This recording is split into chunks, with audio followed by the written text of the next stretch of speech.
Waalaikumsalam warahmatullahi wabarakatuh. Bagaimana kabarnya hari ini, semua baik? Alhamdulillah.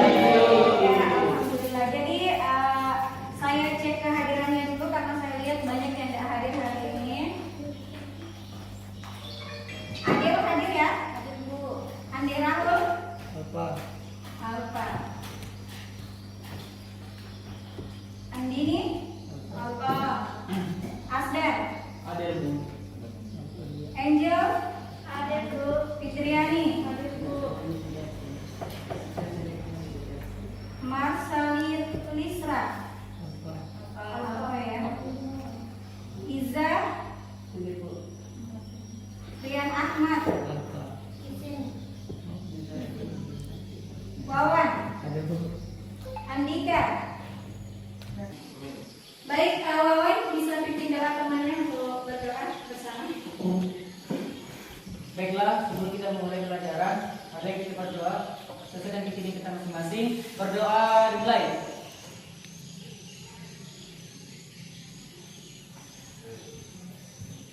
Berdoa selesai. Jadi sebelum kita masuk ke dalam pelajaran, silakan anak-anakku sekalian semua dulu berdiri. Kita akan menyanyi sama-sama ya. Silakan berdiri semua.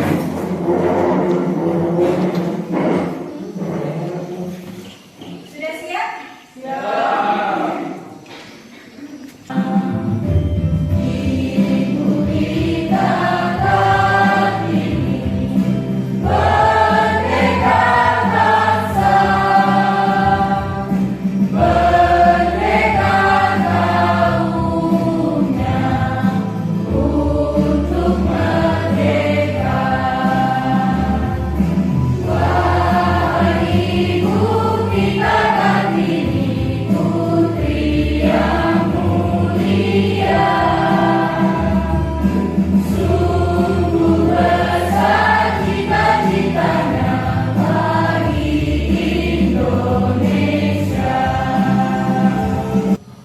Baik, terbaca ya? Terbaca? Ya, jadi kegiatan kita yang pertama yaitu apersepsi. Anda tentunya pernah mendengar peristiwa pembunuhan dan juga perampokan yang terjadi di suatu daerah. Pernah mendengar? Jadi itu adalah contoh apa? Ya, pelanggaran kasus pelanggaran hukum. Jadi bukan hanya perampokan ataupun pembunuhan, banyak ya? Banyak contoh pelanggaran hukum. Kalau misalnya di sekolah, ada yang bisa kasih contoh di sekolah? Kemudian apa lagi? Apa lagi? Pelanggaran hukum yang sering terjadi di sekolah, melawan guru. Apa lagi? Bolos. Itu termasuk dari pelanggaran hukum yang terjadi di lingkungan sekolah. Jadi bukan hanya di lingkungan sekolah, ada juga di lingkungan masyarakat. Banyak ya? Seperti itu. Jadi kalian sudah tahu bahwa pembunuhan dan perampokan ini merupakan sebagai contoh dari pelanggaran hukum itu sendiri. Baik, kita masuk ke slide berikutnya. Terbaca? Terbaca ya? Berpikirlah jauh ke depan. Apa yang kamu pelajari hari ini akan membantumu di masa depan. Jadi anak-anakku sekalian, sekarang kalian di kelas ini 10 tahun ke depan, 5 tahun ke depan kalian harus berpikir, nanti 5 tahun ke depan atau 10 tahun ke depan saya mau jadi apa? Apa yang sudah saya raih pada saat itu? Ya, kita harus punya tujuan, punya cita-cita. Kalau kita punya tujuan, cita-cita, otomatis dari sekarang kita apa? Kita belajar, memperbanyak belajar. Dengan memperbanyak belajar, insya Allah semua yang kita harapkan, semua cita-cita kita, insya Allah nanti akan tercapai. Ya, amin ya Allah. Baik, kita lanjut. Jadi di materi ini anak-anak sekalian, kompetensi dasar dan tujuan pembelajaran. Kompetensi dasarnya yang pertama, menjalankan perilaku orang beriman dalam praktik perlindungan dan penegakan hukum untuk menjamin keadilan dan kedamaian. Terus yang kedua, berperilaku jujur dalam praktik perlindungan dan penegakan hukum di tengah masyarakat. Yang ketiga, mengevaluasi praktik perlindungan dan penegakan hukum untuk menjamin keadilan dan kedamaian. Terus tujuan pembelajarannya peserta didik diharapkan mampu yang pertama menunjukkan perilaku beriman dalam praktik perlindungan dan penegakan hukum untuk menjamin keadilan dan kedamaian dengan tulus dan ikhlas. Terus yang kedua dapat menunjukkan masyarakat dengan penuh tanggung jawab dan konsisten, terus dapat mengkategorikan macam-macam sanksi atas pelanggaran hukum secara logis dan sistematis. Jadi sebenarnya apa tujuannya? Apa tujuannya? Persepsi tadi materi tentang apa? Tentang pelanggaran hukum. Sedangkan hari ini kita mau belajar tentang macam-macam sanksi atas pelanggaran hukum. Menurut kalian itu berkaitan atau tidak? Sangat berkaitan ya. Ketika kita sudah tahu pelanggaran hukumnya ini, otomatis sanksinya kita bakal tahu. Misalnya pelanggaran hukumnya tentang dia tidak melaksanakan ibadah. Misal contoh ya, tidak melaksanakan ibadah, sanksi yang diberikan ada yang tahu dia masuk kategori norma apa? Tidak. Ya, norma agama. Sanksinya adalah ketika nanti kita meninggal dunia akan ada balasan dari Allah Subhanahu wa Ta'ala atau dari Tuhan yang Maha Esa. Seperti itu ya. Walaupun mungkin sanksinya tidak langsung kita peroleh, tapi nanti ketika kita mati itu akan ada. Ya. Bisa dipahami ya? Jadi kaitan antara materi tadi sama materi yang hari ini itu sangat berkaitan. Seperti itu ya. Sekarang kita lanjut. Jadi hari ini kita akan bahas bab 2, perlindungan dan penegakan hukum di Indonesia. Tapi dia bagian C ya. Bagian C itu macam-macam sanksi atas pelanggaran hukum dan partisipasi dalam perlindungan dan penegakan hukum. Ya. Kita ibu lanjut lagi. Jadi di sini minta tolong kalian perhatikan dan amati tayangan video yang akan ditampilkan di depan ya. Oke, tunggu sebentar. Video ini adalah contoh seperti yang dikatakan sanksi hukum. Ketidaknyamanan dan ketidakkerabatan bisa dapat selalu mengikuti keterlibatan baik hukum sudah dilanggar atau tidak ditaati. Untuk menghindari penyalahan tersebut, itu adalah sanksi dari setiap norma atau hukum itu.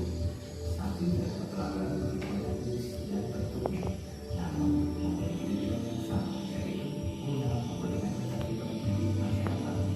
Kalian dapat melihat sanksi dan norma terhadap pelanggaran dalam masyarakat seperti kepada berikut ini dalam pidana penjara paling lama 15 tahun. Selain sanksi hukum yang bersifat pasti dari negara, seorang yang melanggar hukum pasti akan mendapat pula sanksi sosial dari masyarakat, misalnya dikucilkan dalam pergaulan. Jika kedua sanksi itu belum bisa membuat dia pelanggar hukum, Jadi tadi dibahas tentang macam-macam sanksi atas pelanggaran hukum. Sanksi apa saja tadi? Sanksi yang pertama sanksi apa? Sanksi hukum. Yang kedua sanksi sosial. Yang ketiga sanksi psikologis. Itu hadir dalam diri kita sendiri. Setiap kita melakukan kesalahan, misal ya kita mencuri misalnya, sampai di rumah itu kita selalu kepikiran, ya Allah kenapa tadi saya mencuri, kenapa begitu. Itu namanya sanksi psikologis yang timbul dalam diri kita sendiri.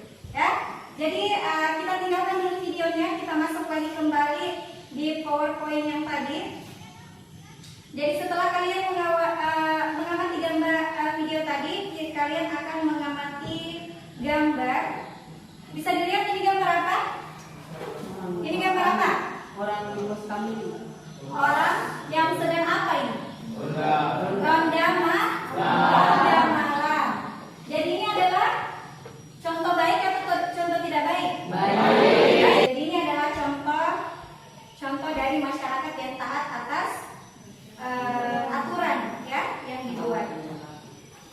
Setelah kalian mengamati satu video dan satu gambar di atas tadi, coba kalian amati juga lingkungan sekitar kalian. Bagaimana partisipasi masyarakat dalam perlindungan dan penegakan hukum selama ini? Apakah menurut kalian masyarakat sudah menunjukkan perilaku yang mencerminkan hal tersebut? Menurut saya, perilaku masyarakat dalam partisipasi atau perlindungan dan penegakan hukum selama ini belum berjalan sesuai mestinya. Ada masyarakat yang melakukan hal tersebut namun tidak sepenuhnya, dan ada juga yang melakukan hal tersebut.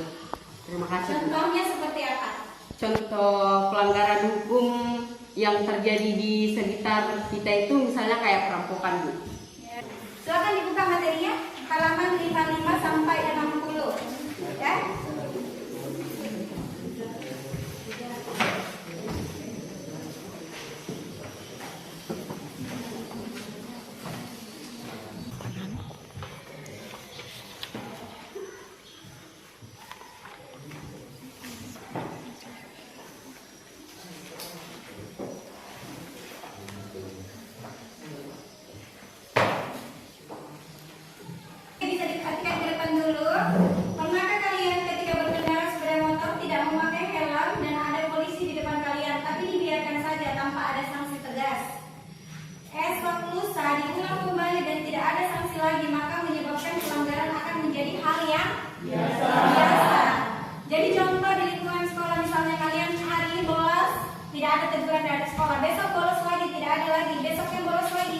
Dari situ kalian berpikir, biasa jika begini, nggak pernah jadi tegur, misalnya seperti itu ya. Jadi itu menjadi hal yang biasa tertanam dalam diri kalian. Akhirnya itu selalu dilakukan berulang dan berulang, ya. Oleh karena itu, aparat penegak hukum, kalau misalnya di sekolah berarti guru dekannya atau guru-gurunya ya. Oleh karena itu, aparat penegak hukum harus lebih tegas dalam memberikan sanksi agar masyarakat bisa lebih tertib mematuhi aturan apa saja macam-macam sanksi itu. Jadi jangan pernah berpikir, kenapa ini guru selalu kena hukum, misalnya seperti itu. Apakah saya dibeda-bedakan atau saya tidak disayang? Bukan seperti itu. Ketika kita dapat hukuman dari sekolah, berarti ada sesuatu yang kita lakukan, ya. Jadi jangan pernah berpikir saya dibeda-bedakan, tidak, ya. Semua sama. Baik, macam-macam sanksi atas pelanggaran hukum. Sanksi terhadap pelanggaran itu amat banyak ragamnya. Sifat dan jenis sanksi dari setiap norma atau hukum berbeda satu sama lain. Akan tetapi dari segi tujuannya sama, yaitu untuk mewujudkan ketertiban dalam masyarakat. Bisa kalian lihat salah satu contoh sanksi dari norma-norma yang berlaku di masyarakat bisa dilihat di halaman 56. Nah, bisa kalian buka di halaman 56. Di situ sudah dibuka ya? Di situ bisa kalian lihat norma agama, kesusilaan, kesopanan, hukum. Ada pengertiannya juga. Contoh misalnya dalam agama, petunjuk hidup yang bersumber dari Tuhan yang disampaikan melalui putusan-putusannya. Kalau dalam Islam itu Rasul atau Nabi yang berisi perintah, larangan atau anjuran-anjuran. Contoh-contohnya beribadah, tidak berjudi, suka beramal. Tapi kalau misalnya dia tidak beribadah atau dia suka berjudi, tidak suka beramal, dia akan mendapatkan sanksi tidak langsung karena akan diperoleh setelah dia meninggal. Baik, Ibu lanjut di sini partisipasi dalam perlindungan dan penegakan hukum. Setelah menganalisis berbagai macam kasus pelanggaran hukum dan memahami sanksi atas pelanggaran hukum yang dilakukan, tentu saja sekarang keyakinan kalian akan pentingnya perlindungan dan penegakan hukum makin tinggi. Nah, keyakinan tersebut harus dibuktikan, salah satunya dengan berpartisipasi dalam proses perlindungan dan penegakan hukum. Wujudnya adalah apa?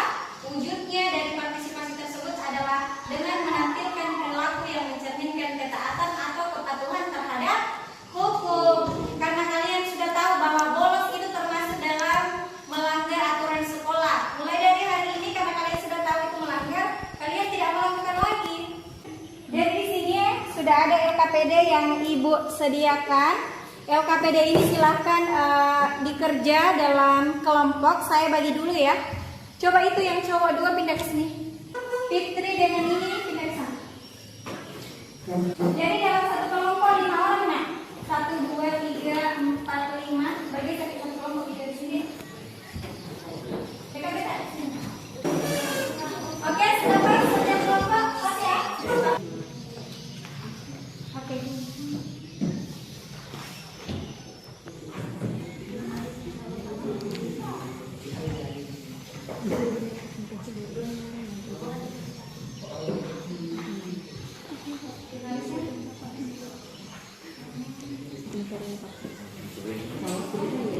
Dari sini satu kelompok. Silakan dari tugas itu silakan kalian tulis nama-nama temannya, nama kelompoknya ya. Sekarang boleh nggak pegang HP? Silakan cari informasinya melalui HP, melalui buku, itu boleh.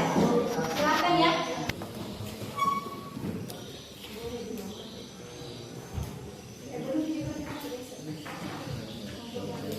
Besok cuma hari ini kalian kumpulkan semua informasinya terkait dengan soal-soal yang ada dalam situ.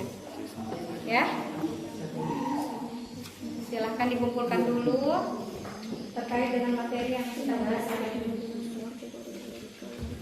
Kalau nanti sudah didapat jawabannya, diskusikan kembali sama teman kelompoknya.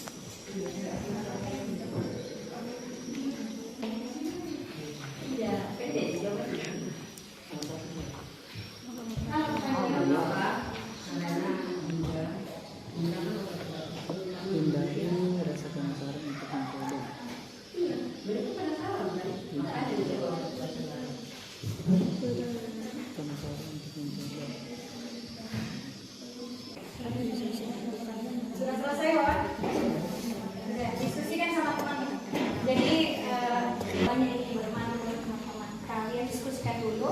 Habis kalian diskusikan sama kelompok-kelompoknya kan besok kalian baru tahu dari besok. Silakan diinformasikan sama teman-teman ya. Diperhatikan ke depan dulu karena tinggal sedikit lagi pengetahuan untuk pelajaran kita hari ini selesai. Jadi tadi LKPD-nya itu saya bagi menjadi 4 kelompok dan materinya itu berbeda ya. Ini untuk materi kelompok 1 dan 2 tentang, ada yang tahu ini tentang apa? Obat terlarang ya. Kalau ini pelanggaran jadi nanti dari jawaban-jawaban kalian nanti akan ketahuan cara mengantisipasi hal tersebut ini seperti apa ya.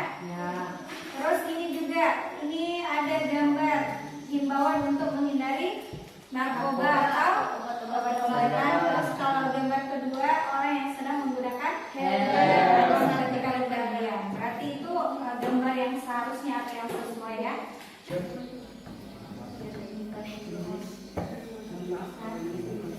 Sudah? Sudah? Kita sudah? Sudah siap ya? Semua kelompok sudah siap? Siap.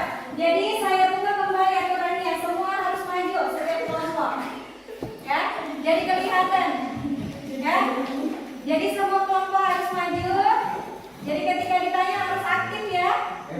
Nah, harus betul-betul paham. Makanya tadi saya sampaikan dibaca kembali, setiap kelompok itu dipahami kembali ya. Sudah siap kelompok 1? Siap bisa kelompok 1 siap? Siap, silakan maju ke depan. Kasih tepuk tangan dulu temannya.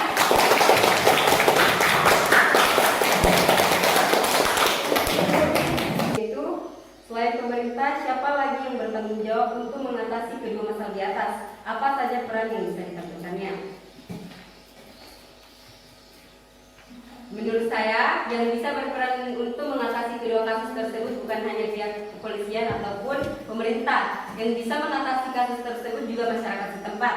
Masyarakat setempat dapat berperan dalam mengatasi kasus penyalahgunaan narkoba dan kasus pelanggaran lalu lintas dengan memberikan teguran pada pelanggar hukum tersebut atau juga dengan menghubungi kepolisian setempat agar pelanggar hukum tersebut dapat diberikan sanksi. Lalu selanjutnya yaitu nomor 6. Apa solusi yang Anda ajukan untuk mengatasi kedua masalah di atas dan bagaimana strateginya supaya solusi itu berhasil?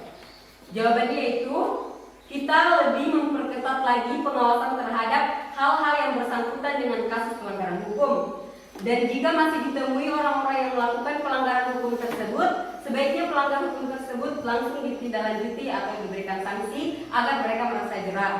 Lalu yang ketujuh yaitu kemukakan bentuk pelanggaran yang pernah terjadi di daerahmu dan bagaimana solusi untuk menyelesaikannya. Di daerah saya pernah terjadi kasus pembunuhan dan menurut saya kasus pembunuhan ini harus ditindaklanjuti. Kasus tersebut sebaiknya diserahkan kepada pihak kepolisian agar orang yang melakukan pembunuhan tersebut bisa diberikan sanksi atau dihukum sesuai dengan peraturan yang berlaku di Indonesia dalam undang-undang. Bertanya itu pada sanksinya itu hukum tegas atau nyata? Baik, saya akan menjawab kembali pertanyaan dari Murni. Apakah sanksi yang diberikan kepada kedua kasus di atas nyata dan tegas? Ya, tentunya pasti tegas dan nyata. Mengapa? Karena kasus pelanggaran lalu lintas dan juga penyalahgunaan narkoba merupakan kasus yang sangat berbahaya dan paling marak di Indonesia. Maka kasus tersebut harus diberikan sanksi yang tegas atau nyata agar pelaku yang melakukan pelanggaran hukum tersebut dapat merasa jerah dan tidak melakukan hal tersebut lagi. Adapun soal yang diajukan kepada kelompok kami yang pertama, bagaimana cara mengatasi penyalahgunaan narkotika atau obat terlarang? Jawabannya, menghindari rasa penasaran untuk mencoba, untuk menghindari pergaulan malam, memiliki hobi dan aktivitas positif, dan memperkuat pertahanan spiritual.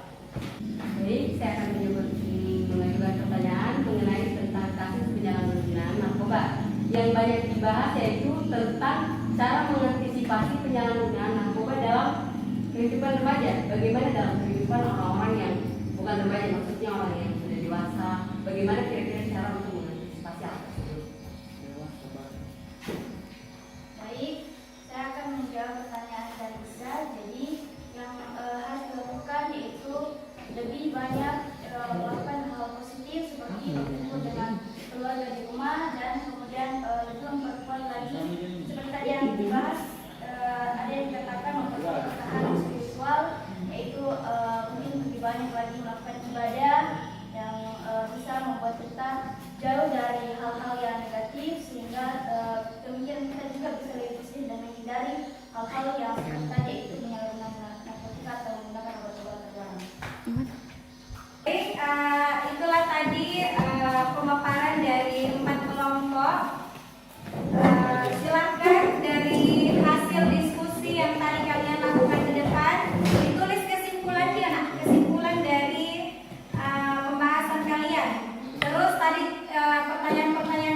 jawaban-jawabannya. Silakan, saya kasih waktu. Saya kasih waktu 5 menit untuk memperbaiki hidup kita. Sisa 15 menit lagi kita akan keluar ya. Kasih kesimpulan. Silakan sekarang. Baik, saya akan memaparkan kesimpulan dari kelompok kami. Berdasarkan materi yang kami dapat disimpulkan bahwa pemerintah sudah memberikan himbauan kepada kita, ya tentunya berkaitan dengan hukum yang berlaku dalam negara kita. Jadi, kembali lagi kepada diri kita sendiri, mari kita patuhi aturan atau himbauan tersebut sehingga mencerminkan manusia atau masyarakat yang beradab.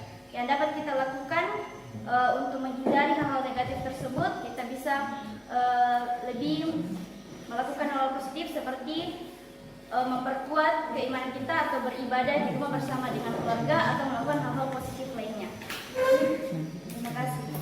Ya. Kesimpulan dari materi yang di atas, yang dimana kita dapat mengetahui risiko yang dapat dialami ketika mengkonsumsi obat-obat terlarang, dan kita juga dapat mengetahui apa saja sanksi dan risiko ketika melanggar aturan tersebut, yaitu aturan lalu lintas. Dari sini ada contohnya, yaitu tidak menggunakan helm. Dan dapat dilihat dari gambar yang kedua tadi yang terdapat pada kertas ini, yaitu dapat dilihat bahwa pengendara adalah remaja yang dimana mengendarai satu motor dengan 3 penumpang di atasnya, yang dimana tidak cuma hanya ada 1 orang saja yang menggunakan helm, yang dapat lebih membahayakan dan menyebabkan terjadinya risiko kecelakaan. Selain itu juga, jika pelanggar terus melakukannya, maka ada hukuman tambahan, yaitu perampasan atau penyitaan barang-barang yang dipakai seperti motor. Kami menyimpulkan bahwa narkoba sangat berbahaya dan tentu dampak dari narkoba ini sangat besar terhadap tubuh seseorang. Yang diantaranya terjadi gangguan mental, perilaku, dan mengubah pikiran seseorang, dan dapat merusak masa depan seseorang. Kita sebagai warga Indonesia harus memiliki adat yang baik dan juga bisa mengetahui dampak negatif dari narkoba. Contohnya itu membunuh, memperkosa, juga melanggar pidana yang kedua, karena menghilangkan nyawa atau hak orang lain. Ini termasuk pelanggaran HAM. Terima kasih. Baik, silakan dikumpul LKPD-nya sekarang. Kasar.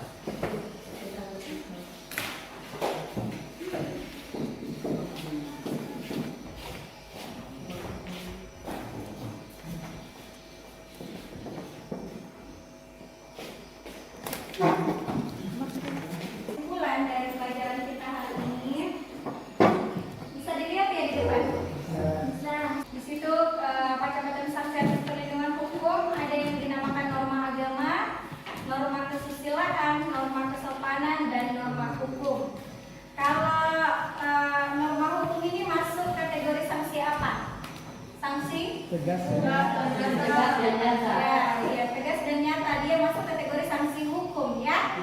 Kalau misalnya kesopanan, Sosial. sosial. Kalau kesopanan dia Sial. Itu tadi berkata kasar, terus tidak hormat terhadap orang tua. Kita bisa saja dapat cemoohan dari masyarakat. Makanya sanksinya yaitu sanksi sosial. Sedangkan kalau kesusilaan itu tidak tegas dan kita yang akan merasakan Ya, itu ya. psikologis. Dia masuk dalam kategori sanksi psikologis ya. Contohnya misalnya tidak jujur, tidak menghargai orang lain, seperti itu ya. Terus kalau agama dia tidak langsung karena akan diperoleh ketika kita nanti meninggal Dunia. Kemarin sudah dikasih contoh-contohnya ya. Jadi itu kesimpulan dari macam-macam sanksi atas pelanggaran hukum. Terus kalau kesimpulan dari partisipasi dalam perlindungan dan penegakan hukum itu sendiri, wujud dari partisipasi tersebut adalah dengan menampilkan perilaku yang mencerminkan ketaatan atau kepatuhan terhadap hukum baik lingkungan keluarga, sekolah, masyarakat, bangsa, dan negara.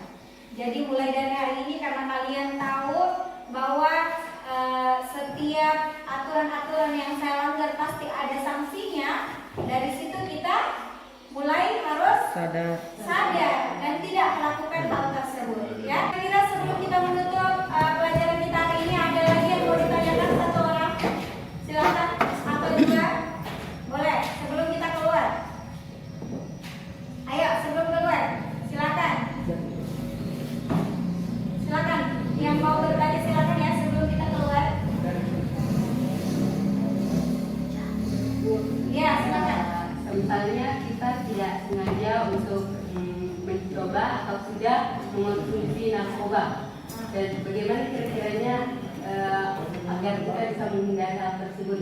Semisal kita sudah mencoba dan malah ingin mencobanya lagi. Jadi kalau misalnya ya, ini perumpamaan dari Iza. Kita sudah pernah mencoba dan ada rasa keinginan untuk mencoba lagi. Itu kembali sama diri kita, kembalikan itu sama diri kita. Ini sisi negatifnya untuk diri saya apa? Kita kembalikan sama diri kita. Ini sebenarnya aturannya, sanksinya apa? Kalau misalnya kita tahu sanksi-sanksi menggunakan narkoba itu apa, pasti kita akan merasa takut ya. Pada warga negara yang baik pasti kita akan merasa takut. Tapi temannya dulu untuk berdoa. Sebelum kita keluar. Baiklah, Iya. sebelum kita menutup pelajaran hari ini, marilah kita berdoa sesuai dengan agama dan kepercayaan kita masing-masing. Berdoa dimulai.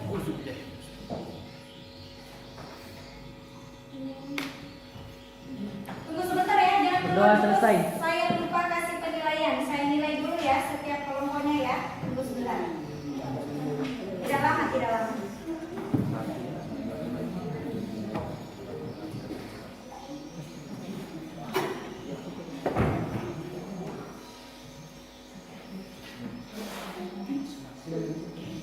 Tunggu sebentar ya. Ya, Bu. Saya lakukan penilaian dulu.